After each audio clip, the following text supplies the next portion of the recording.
प्रिय विद्यार्थियों, आज हम आपके साथ मिलकर के ये एक्सरसाइज सॉल्व करेंगे। Exercise 15 miscellaneous.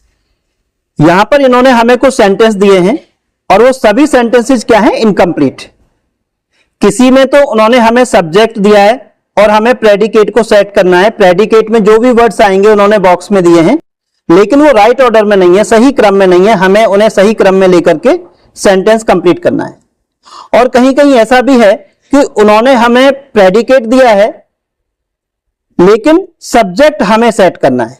प्रेडिकेट उन्होंने दिया है और सब्जेक्ट को हमें सेट करना है, और सब्जेक्ट में जो भी वर्ड्स आएंगे उनको हमें रीऑर्डर करना है, सही क्रम में लाना है और सब्जेक्ट देना है। तो आप समझ गए होंगे कि मैं आपसे क्या कहना चाह रहा हूं। कहीं आपको प्रेडिकेट सेट करना है और किसी किसी सेंटेंस में सब्जेक्ट सेट करना है। प्रेडिकेट उन्होंने दिया है। जैसा कि आप जानते होंगे, एक बार फिर से हम बता देते हैं कि जो सेंटेंस होता है, सेंटेंस को हम 2 पार्ट्स में डिवाइड कर सकते हैं। और सेंटेंस किन 2 पार्ट्स में डिवाइड किया जा सकता है? एक तो हो सकता है सेंटेंस का पार्ट सब्जेक्ट। सब्जेक्ट मतलब जिसके बारे में हम बात कर रहे हैं, जो हमारे सेंटेंस में एक्शन कर रहा है। और दूसरा है प्रेडिकेट। प्रेडिकेट मतलब जो बात की जा रही है उस पर्सन के बारे में, वो प्रेडिकेट है। मैं आपको एक एग्जांपल देता हूं। You are my student. तो देखिए इस सेंटेंस में कितने वर्ड्स हैं? 1 2 3 4। ये 4 वर्ड्स का सेंटेंस है। और इसकी हिंदी क्या है? You are my student. आप मेरे स्टूडेंट हो, आप मेरे विद्यार्थी हो। तो यहां पर किसके बारे में बात की जा रही है? यू। तो जिसके बारे में बात की जाती है वो क्या होता है? सब्जेक्ट। और इसके बारे में क्या बात की जा रही है? आर माई स्टूडेंट, मेरे विद्यार्थी हो। तो सब्जेक्ट के बारे में जो कुछ कहा जाता है उसको हम क्या बोलते हैं? प्रेडिकेट। तो हम किसी भी सेंटेंस को 2 पार्ट्स में डिवाइड कर सकते हैं, सब्जेक्ट और प्रेडिकेट। तो यहां भी जो सेंटेंस दिए गए हैं उनको हमें सब्जेक्ट प्रेडिकेट में डिवाइड करके देखना है। तो हमें अगर सब्जेक्ट दिया हुआ है तो प्रेडिकेट को सेट करना है, और अगर प्रेडिकेट दिया हुआ है तो हमें सब्जेक्ट को सेट करना है। लेकिन इस तरह के क्वेश्चंस को करने के लिए 2 चीजें बहुत जरूरी हैं। पहला तो आपको यह पता होना चाहिए कि जो वर्ड्स आपको दे रखे हैं सामने, उनसे किस तरह का सेंटेंस बन सकता है, यानी सेंटेंस के टाइप। आपको यह थोड़ा जानकारी होनी चाहिए कि सेंटेंस जो होते हैं वो 4 टाइप्स के होते हैं। तो मेरे प्रिय विद्यार्थियों, जिनको ये टॉपिक क्लियर नहीं है, टाइप्स ऑफ सेंटेंस, तो आज ही हमने एक वीडियो अपलोड किया है जिसका टाइटल है टाइप्स ऑफ सेंटेंस। आप उसको जरूर देखें, उसके बाद आप इस टॉपिक को देखें, इस वीडियो को देखें जिसे आप इस समय कर रहे हो। तो आपको यह एक्सरसाइज और अच्छे से समझ में आएगी, क्योंकि हर एक्सरसाइज का कनेक्शन किसी ना किसी टॉपिक से होता है। अगर उसका टॉपिक हमारे को क्लियर है तो फिर हमारे लिए उस क्वेश्चन को, उस एक्सरसाइज को समझना क्या हो जाता है? आसान। तो जिनको ये टॉपिक क्लियर नहीं है टाइप्स ऑफ सेंटेंस, वो इससे पहले हमारा वो वीडियो जरूर देखें, उस क्लास को अटेंड करें और फिर ये टॉपिक आप समझें तो आपको और अच्छे से समझ में आएगा। तो एक तो ये हमें पता होना चाहिए कि वो 4 टाइप्स कौन से हैं। तो हम इस एक्सरसाइज को जो हम करने वाले हैं थोड़ा आसानी महसूस करेंगे, इसको हम कर पाएंगे। लेकिन चलिए हम कोशिश करते हैं आपके साथ मिलकर के, देखते हैं क्या रिजल्ट निकलता है, आप कितना समझ पाते हो। तो मेन चीज क्या है? आपको सेंटेंस का टाइप पता होना चाहिए, और एक चीज और पता होनी चाहिए कि आपको स्ट्रक्चर की भी नॉलेज होनी चाहिए, क्योंकि हर सेंटेंस का एक स्ट्रक्चर होता है। STRUCTURE, इस पर भी वीडियो हम दे चुके हैं, हमारी प्लेलिस्ट में है। तो जो स्टूडेंट नए हैं वो प्लेलिस्ट को शुरू से फॉलो करें तो ये सारी चीजें में क्लियर हो जाएंगी। स्ट्रक्चर मतलब क्या होता है? जब हम हिंदी से इंग्लिश में कोई सेंटेंस बनाते हैं तो हमें पहले कौन सा वर्ड लेना है, उसके बाद कौन सा वर्ड लेना है, फिर कौन सा वर्ड लिखना है, लास्ट में कौन सा वर्ड आएगा, ये जो जानकारी होती है ये किससे होती है? स्ट्रक्चर से।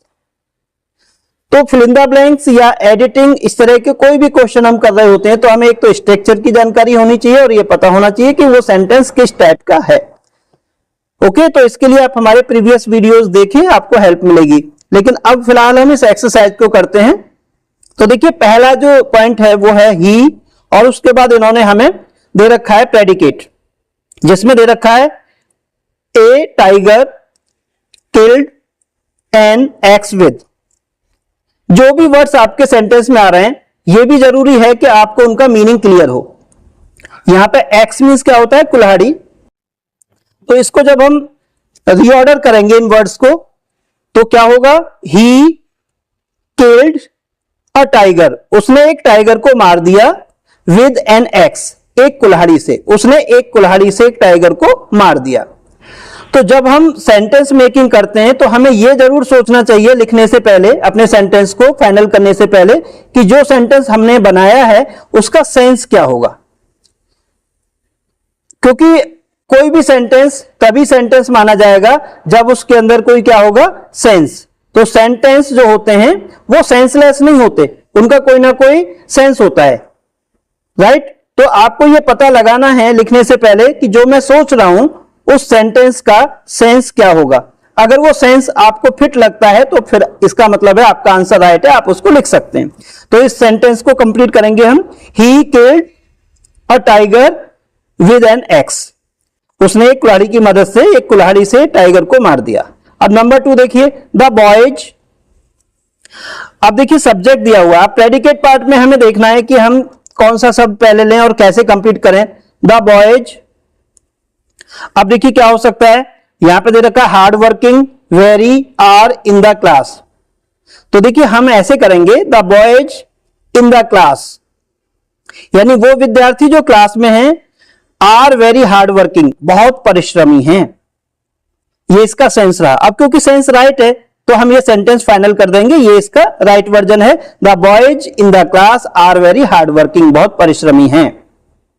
नंबर 3 देखिए, dash could pass the examination. अब यहां पे जो सब्जेक्ट है वो हमें यहां से सेट करना है, हमें बॉक्स में दे रखा है। तो देखिए ही, ब्रदर, हिज, नीदर, नॉर। अब हमें रीऑर्डर करना है और हमारा सब्जेक्ट क्या बनेगा फिर, नीदर ही नॉर हिज ब्रदर, यानी ना तो वो और ना ही उसका भाई परीक्षा पास कर सका। नीदर ही नॉर हिज ब्रदर, इसकी हिंदी क्या होगी, ना तो वो और ना ही उसका भाई कुड पास द एग्जामिनेशन, परीक्षा पास कर पाया। अब नंबर 4 देखिए, डैश इन माई विलेज। अब देखिए यहां सब्जेक्ट लेना है हमें, बॉक्स में जो वर्ड्स दे रहे हैं उनकी हेल्प से हमें कंप्लीट करना है। तो क्या होगा, there lived a rich man in my village, मेरे गांव में एक धनी व्यक्ति रहता था। There lived a rich man in my village. Number 5, he dash. अब उसके बाद देखिए हमें देखना है कि क्या आना चाहिए डैश में। अब वर्ड्स दे रखे हैं, now, tired, to work, too is. तो हम क्या लेंगे, ही इज टू टायर्ड, वो बहुत ज्यादा थका हुआ है। He is too tired to work now, वो इतना ज्यादा थका हुआ है कि अब काम नहीं कर सकता। ये जो टू है, TOO, ये नेगेटिव सेंस में आता है। तो इसका कंप्लीट सेंटेंस क्या हुआ, he is too tired to work now, वो अब काम करने के लिए बहुत ज्यादा थका हुआ है, यानी वो अब काम नहीं कर सकता। नंबर 6 देखिए, the two sons, sons means बेटे, the two sons always quarrelled with each other, यानी दोनों बेटे एक दूसरे से हमेशा लड़ा करते थे, झगड़ा किया करते थे। The two sons always quarrelled, quarrelled means झगड़ा करना, विद ईच अदर। जब दो लोगों की बात हो रही होती है तो हम क्या यूज करते हैं, ईच अदर। दो से ज्यादा की बात हो तो हम क्या लेते हैं, वन अनदर, राइट। नंबर 7 देखिए, डैश मस्ट डू इट। तो देखिए इसमें बॉक्स में क्या दे रखा है, योर ब्रदर, आइदर, यू, और। तो देखिए यहां से हम कैसे कंप्लीट करेंगे अपना सब्जेक्ट, तो यहां लेंगे हम ईदर यू और योर ब्रदर। ये जो वर्ड है ना ईदर, ये अपोजिट है नीदर का, और इनके दो साउंड हैं, दो प्रोनाउंसिएशन है, या तो आप इसे ईदर बोल सकते हैं या आइदर। ऐसे इसका जो अपोजिट है उसको आप नीदर भी बोल सकते हैं और नाइदर भी बोल सकते हैं। तो ईदर यू और योर ब्रदर, इसकी हिंदी क्या होगी, या तो तुम या तुम्हारा भाई मस्ट डू इट, इसे जरूर करेगा। Number 8 sentence, he dash. अब देखिए डैश में क्या आना चाहिए, he went to market to buy new shoes. He went से पता लग रहा है कि ये सेंटेंस क्या है, past indefinite. He went to market, वह बाजार गया, टू बाय न्यू शूज, क्या खरीदने के लिए, नए जूते। और नंबर 9 देखिए, द न्यूज डैश। तो देखिए अब हमें ये कंप्लीट करना है रीऑर्डरिंग करके वर्ड्स की। The news is too good to be true.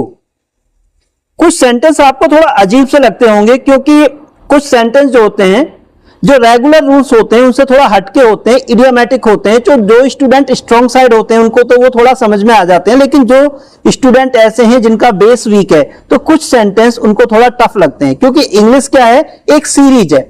अगर आपने 5th 6th 7th 8th starting से सही पढ़ाई नहीं की, बहुत कुछ कोर्स छोड़ा है, किया बहुत कम है, क्योंकि पास तो हमारे यहाँ केवल 33% पे हो जाते हैं ना, तो क्वालिफाइंग स्कोर बहुत कम रहता है।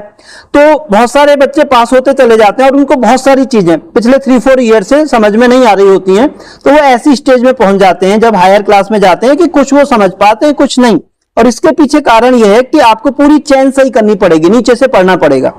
तो कभी कभी ऐसा हो सकता है। तो देखिए इस सेंटेंस को एक बार फिर से समझ लेते हैं। The news is too good to be true. इसका मतलब है ये जो खबर है इतनी मतलब सच है कि ये इतनी अच्छी है कि ये सच नहीं हो सकती। जैसे कोई आपसे कहे कि सबको ना 10-10 लाख रुपए मिलेंगे, है ना, मैं ये बोलूं कि अब आपको सभी को 10-10 लाख रुपए मिलेंगे, तो ऐसी कंडीशन में बोला जाएगा the news is too good to be true, यानी ये खबर इतनी अच्छी है कि ये सच हो ही नहीं सकती, यानी ऐसा हो ही नहीं सकता। तो जब हम कोई इंपॉसिबल सी बात कर रहे होते हैं, असंभव सी बात कर रहे होते हैं, तब हम इस तरह की बात इंग्लिश में बोल सकते हैं। अब देखिए number 10, dash is very intelligent.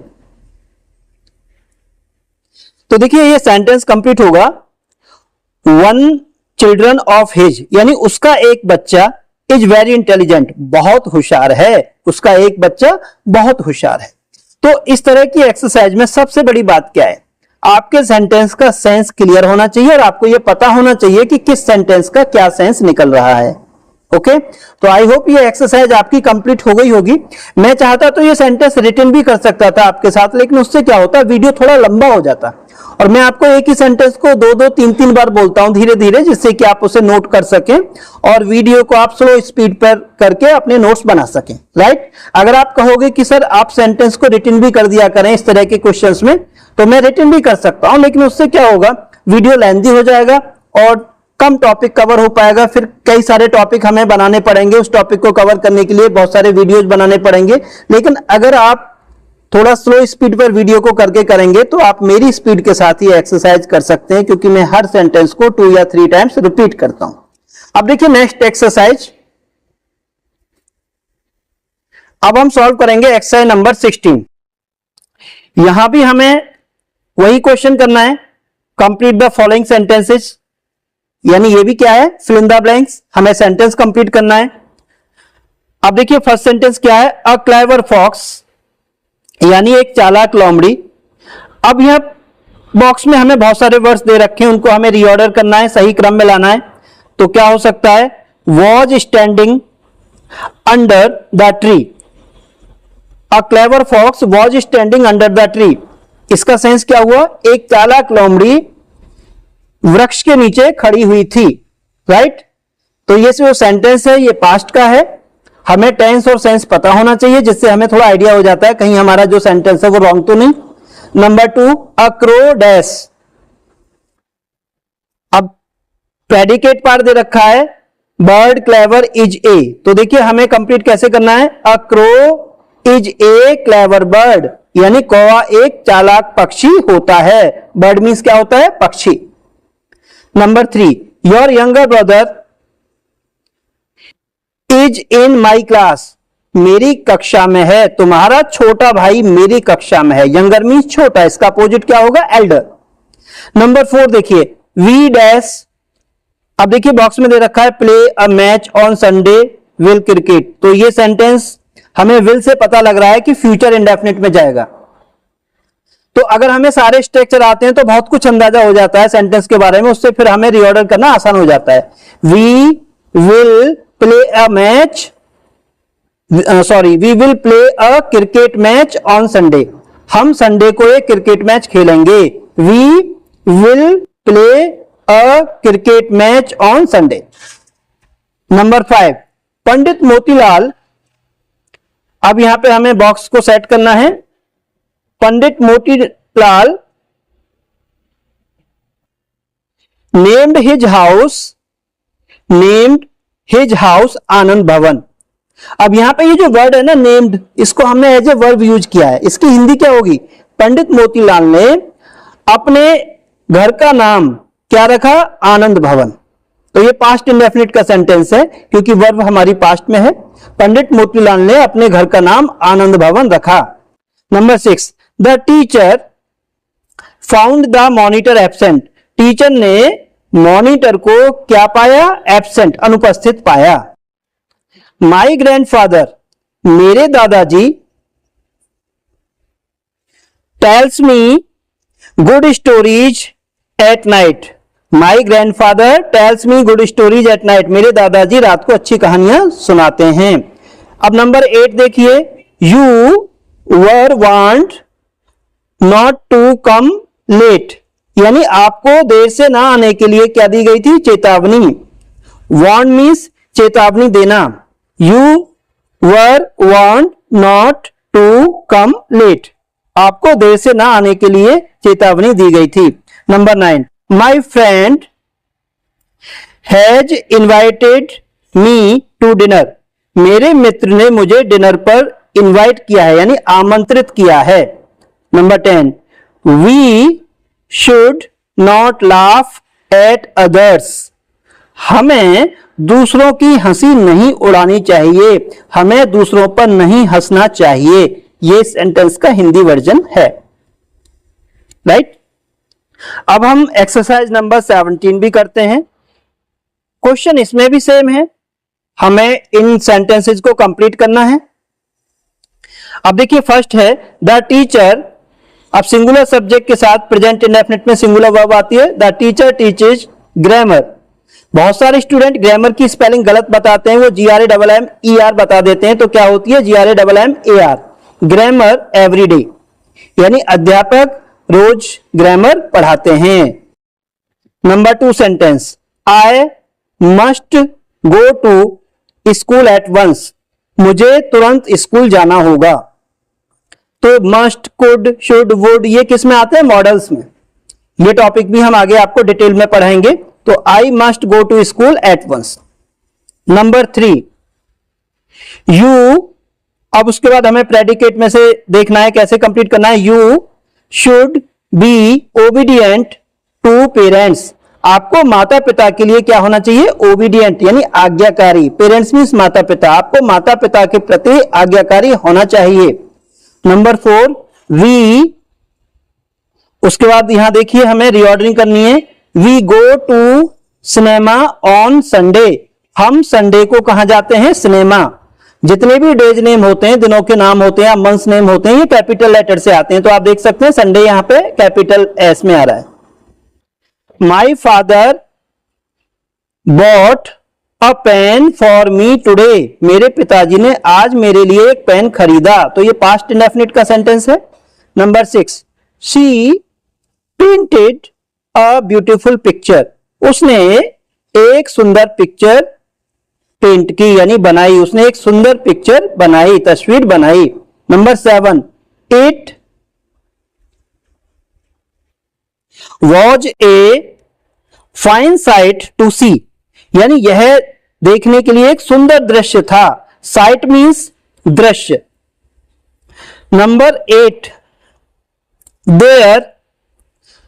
अब देखिए प्रेडिकेट पार्ट में वर्ड्स दे रखे हैं। 30 village pumps were in the. तो हम क्या करेंगे? There were 30 pumps in the village. तो गांव में कितने पंप्स थे? 30। Honesty is the best policy. यह आपने कभी ना कभी ये प्रोवर्ब सुनी होगी। ये कहावत है, इंग्लिश के अंदर भी है और हिंदी के अंदर भी है। हिंदी में बोलते हैं हम ईमानदारी सबसे अच्छी नीति है, और इंग्लिश में इसी बात को कैसे बोला जाएगा? Honesty is the best policy. Number 10, you should ओबे योर पेरेंट्स। आपको अपने माता पिता की आज्ञा माननी चाहिए। राइट। अब देखिए एक्सरसाइज नंबर 18। ओके, ये भी एक शॉर्ट एक्सरसाइज है, इसलिए इसको भी किए लेते हैं क्योंकि ये सभी एक्सरसाइज एक ही टाइप की हैं। तो हमने सोचा क्यों ना आज थोड़ी ज्यादा एक्सरसाइज की जाए, जिससे कि आप थोड़ा स्पीड से कोर्स आगे बढ़ा सकें। तो देखिए इसमें भी आपको करना वही है, फिल इन द ब्लैंक्स। और सेंटेंस को कंप्लीट करना है।